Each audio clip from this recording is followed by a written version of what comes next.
அன்புக்குரிய தேவனுடைய பிள்ளையே, இன்றைக்கு ஆண்டவர் நம்மிடத்தில் பேசக்கூடிய ஒரு நேரம் இது. ஏதோ ஒரு பாவத்து நிமித்தமாக இன்றைக்கு நம்முடைய குடும்பம் இன்றைக்கு சீரழிந்து கொண்டே இருக்கிறது. வியாபாரத்தில் லாபம் இல்லை, குடும்பத்தில் அமைதி இல்லை, திருச்சபையில் அமைதி இல்லை, நம்முடைய பிள்ளைகள் முன்னேற முடியவில்லை. காரணம் என்ன தெரியுமா? ஆண்டவருக்கு பிரியமில்லாமல் ஏதோ ஒரு பாவத்தை நாம் செய்து கொண்டிருக்கோம். மன்னிங்கப்பா, சிலுவை நிலையில நான் வந்திருக்கிறேன், என்னை மன்னியும் என்று சொல்லி நாம் கேட்போம். வேத புஸ்தகத்தில் பாருங்க, கீழ்ப்படிந்த ஆபிரகாமை நோக்கி பாருங்க, ஆண்டவர் எவ்வளவு ஆசீர்வதித்தார் பாருங்க. வேதம் சொல்லுகிறது, ஆதியாகமம் 12:1 எடுத்து வாசிங்க. ஆதியாகமம் 12:1 சீக்கிரமா. கர்த்தர் ஆபிரகாமை நோக்கி, நீ உன் தேசத்தையும் உன் இனத்தையும் உன் தகப்பனுடைய வீட்டை விட்டு புறப்பட்டு நான் காண்பிக்கும் தேசத்திற்கு போ. நான் காண்பிக்கும் தேசத்திற்கு போ ஆபிரகாமே. அந்த ஆபிரகாம் அங்க போனா செழிப்பா இருக்குன்னு நினைச்சான். ஆண்டவர் விடல. பாருங்க என்ன செய்யறா பாருங்க. நான் காண்பிக்கும் தேசத்திற்கு போ என்று சொல்லி அவனை அழைத்தார் என்று சொல்லி வேத புஸ்தகத்திலே பார்க்கிறோம். ஆண்டவருக்கு நாம் கீழ்ப்படுகின்ற போது ஆண்டவர் நம்மை அளவில்லாமல் ஆசீர்வதிப்பார். அல்லேலூயா, அல்லேலூயா. நாம் கீழ்ப்படியணும். எனக்கு அன்புக்குரிய தேவனுடைய பிள்ளைகளே, ஆபிரகாம் கீழ்ப்படிந்தான், மோசே கீழ்ப்படிந்தான். இவங்கெல்லாம் படித்தவங்க கிடையாதுங்க. மோசே ஆடுக்கு பின்னாக தெரிஞ்சு அலைஞ்சான், ஆடுகளை மேய்த்து கொண்டிருந்தான். ஆனா பாருங்க, கீழ்ப்படிதல் ஒரு பெரிய ஒரு ஆசீர்வாதத்தை கொண்டு வந்தது. மோசே என்ன செய்யறான் பாருங்க, ஆடுகளுக்கு பின்னாக அவருக்கு சரியான உணவு கிடையாது, சரியான உறைவிடம் கிடையாது.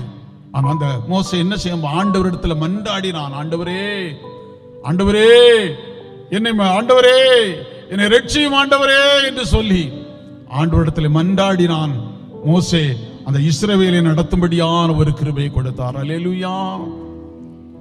ஆண்டவருக்கு நாம் கீழ்ப்படிய இன்றைக்கு ஆண்டவர் அழைக்கிறார். இதை குறித்து ஒரு பக்தன் பாடுகிறான், நீ கீழ்ப்படிந்தால் நான் உன்னை காப்பேன், உன்னை நான் கனப்படுத்துவேன், நான் உன்னை கண்டழைத்த தேவன், உன்னை நான் ஆண்டுகளதோறும் உனக்கு நான் பல ஆசைகளை தந்திருக்கிறேன், எண்ணிப்பார் எண்ணிப்பார் என்று சொல்லக்கூடிய பாடலை எல்லாரும் நம் இருதயத்தின் ஆழத்தில் இருந்து நம் ஆண்டவரை துதித்து நாம் பாடுவோமா?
அழைத்தவர் கரமதை பாரார், கைவிடாதிருப்பார். கள்ளோனை தவர் கரமதை பாரார், கைவிடாதிருப்பார்.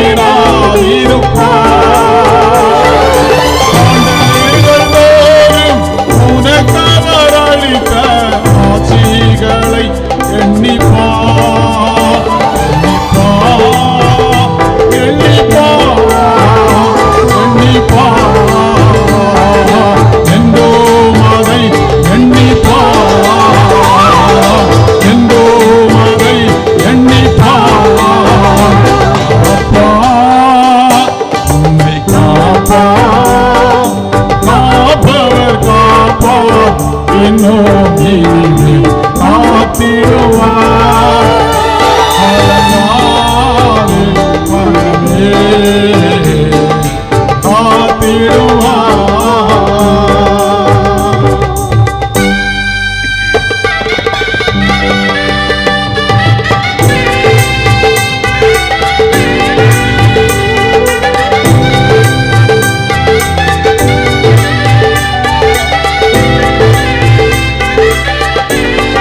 இறங்கவில்லையோ?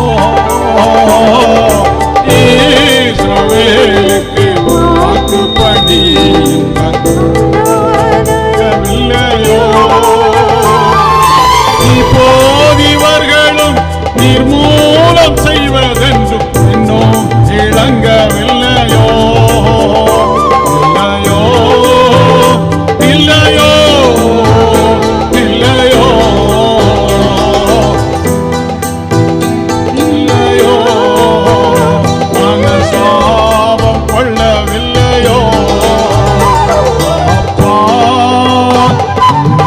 அப்பா, காத்தவர் காப்பார், இன்னும் இனிமே காத்திடுவார். மறங்காதே மனமே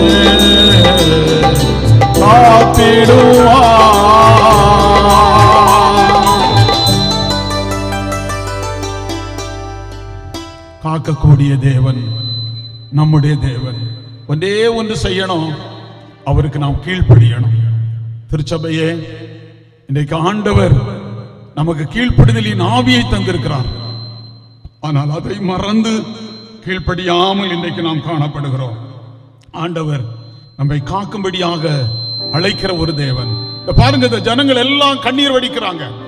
இந்த யோனா என்ன செய்கிறான் பாருங்க, கப்பலின் அடித்தட்டிலே போய் தூங்கி கொண்டிருக்கிறான். அங்க எல்லாரும் வராங்க, மாலுமே நீ யாரப்பா, நீ எந்த தேசத்தான், நீ ஏன் தூங்கிட்டு இருக்கிற? நாங்க எல்லாரும் கண்ணீர் வடிக்கிறோம், நாங்க அழுகிறோம், எங்க குழந்தைகள் எல்லாம் கஷ்டப்படுகிறாங்க. நீ என்னப்பா செய்துட்டு இருக்கிறா? நீ யாருப்பா? நீ ஏன் இப்படி தூங்கிட்டே இருக்கிறான்னு சொன்ன போது அவன் என்ன செய்கிறான் பாருங்கள். நான் எபிரேயன், சமுத்திரத்தையும் பூமியும் உண்டாக்கின பரலோகத்தின் தேவனாகிய கர்த்தரிடத்தில் பயபக்தி உள்ளவன். என்ன பாருங்க, நான் எபிரேயன், ஆண்டவரிடத்துல பயபக்தி உள்ளவன், ஆண்டவர் என்னோடு இருக்கிறார் என்று சொல்லுகிறான். நீ ஏன்பா தூங்கிட்டு இருக்கா? நீ ஏன் எழும்பிட்டு இருக்கா? அந்த அலையெல்லாம் மிகவும் சீறி பாய்ந்துகிட்டே இருக்கிறது. எல்லாம் என்ன நினைச்சாங்க தெரியுமா? எல்லாரும் என்ன நினைத்தாங்க? ஒரு துண்டை எடுக்கிறாங்க, அதை போடுறாங்க. இந்த சம்பவம் யார் மூலம் வந்தது? இந்த கடல் கொந்தளிப்பு யார் மூலம் வந்தது என்று சொல்லி ஒரு துண்டை எடுத்து போடுறாங்க. அது யோனாவுடைய பேருக்கு வந்தது. ஆனாலும் யோனா ஒண்ணுமே சொல்லல. ஐயோ, என்ன நீங்க என்ன நினைவுக்கு அனுப்புங்கன்னு சொல்லல. என்ன செய்யறான் பாருங்க, என்ன நீங்க கடலுக்கு தூக்கி போடுங்க, சமுத்திரத்திலே போட்டு போடுங்க, அப்பொழுது இந்த கடல் அமையும் என்று சொல்லுகிறதை நாம் வேத புத்தகத்திலே பார்க்கிறோம்.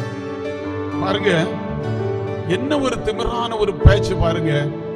என்ன சொல்லுகிறான்?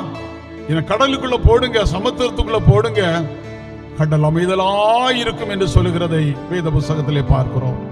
அன்புக்குரிய தேவனுடைய பிள்ளையே, இப்படி மன கடின நிமித்தமாக இந்த யோனாவை போல நாம் வாழ்வோம் என்று சொன்னால் ஆண்டவர் நம்மை கைவிடுகிற ஒரு தேவனாக காணப்படுவார் என்பது சந்தேகம் இல்லை.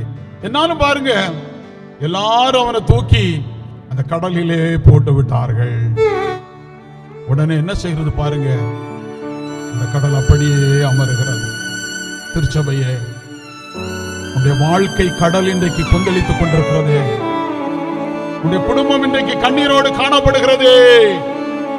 திருச்சபை கலங்கிக் கொண்டிருக்கிறது. காரணம் என்ன தெரியுமா? ஆண்டவர் உன்னை தெரிந்து கொண்டது உண்மை. நீ ஆண்டவரிடத்தில் பயபக்தியாக இருக்கிறது உண்மை. ஆனால் ஆண்டவர் சொன்ன இடத்துக்கு போகாமல் நீ எனக்கு திரும்பி போய்கொண்டே இருக்கிறாய். அருமையான திருச்சபையே, அருமையான மூப்பன்மார்களே, இன்றைக்கு நாம் என்ன செய்து கொண்டிருக்கிறோம்? ஆண்டவர் நல்ல ஒரு பொறுப்பை தந்திருக்கிறார். இது வேண்டாம் ஆண்டவரே என்று சொல்லி, நான் தரிசித்துக்கு தான் போய் என்று சொல்லி போகாதுங்க. ஆண்டவர் நினிவேக்கு உங்களை அழைக்கிறார். ஊழியம் செய்யும்படியாக நினிவேயிலே இடது கைக்கும் வலது கைக்கும் வித்தியாசம் தெரியாது அநேக மக்கள் காணப்படுகிறார்களே. 124,000 பேர் அவருக்கு நற்செய்தியை சொல்லி என்று சொல்லி அழைக்கிறார். யாரும் சரி, ஆண்டவர் உங்களுக்கு தந்திருக்கிற பொறுப்பை நீங்க உதாசனப்படுத்தாதுங்க. ஆண்டவரத்தில் மன்னிப்பு கேளுங்க. ஆண்டவரே, என்ன மன்னியும், ஆண்டவரே என்ன மன்னியும், ஆண்டவரே. இங்க பாருங்க, எவ்வளவு மனக்கடினம். அந்த கடலுக்குள் அப்படி சமுத்திரத்துல போட்டு விட்டாங்க. கடல் அமைதலாக காணப்படுகிறது. இன்றைக்கு ஆண்டவர் உன்னை அழைக்கிறார். மகனே, மகளே, என்னுடைய வார்த்தைக்கு செவி கொடாமல் எங்கேயோ நீ போய் கொண்டிருக்கிறாய், எங்கேயோ போய் கொண்டிருக்கிறான். ஆண்டவர் நம்மை அழைக்கிற ஒரு தேவனாக காணப்படுகிறார்.